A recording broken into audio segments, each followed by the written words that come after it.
kulanti waara wanaagsan idil ahaantiin ba meel bood naga daawanaysaan waa Qaranjoog news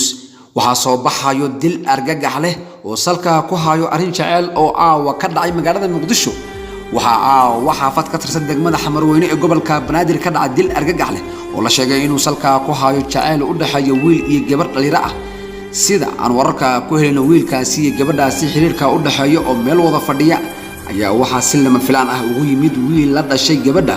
oo ka xareysan xiriirka lamaanaha ka dhaxayo wiilkaasi gabadha waxaana wiilkaasi goobta yimid uu darbaba anaan iyo garaacisba ku bilaabay walaashiis waxaana arintaasi la sheegay in uu u adkeysan waayay wiilka xiriirka kala dhaxayo gabadha oo damcay in uu haatan ba ka celiyo walaalkeed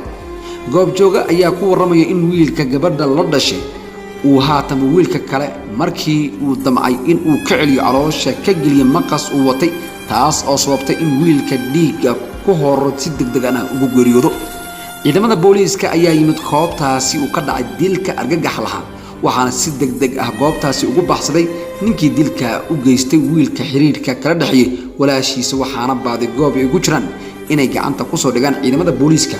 dhacdani ayaa noqotay mid argagax badan ku beerta dadka degan degmada Xamarweyne waxaana ay dhacdani caawa dhalisay hadal haynta ugu badan iyadoo dadkaasi siyaabo kala duwan uga hadlayaan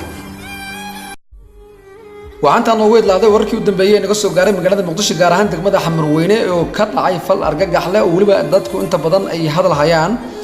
barnaamij noocan oo kala ah iyo wararka lamid intaan ku wada kulmi doono waxaan idin kaga tagnaa salaamu alaykum waraxmatullaahi wabarakaatuh fadlan hadii uu yahay markii ugu horeysay channelkiisa soo booqato waxaan si naxariis kaaga codsanayaa inaad subscribe noo saarto gabalkan afurto si uu ku soo gaaro wararkii u dambeeyay Soomaaliya iyo caalamka iyo dhacdooyinka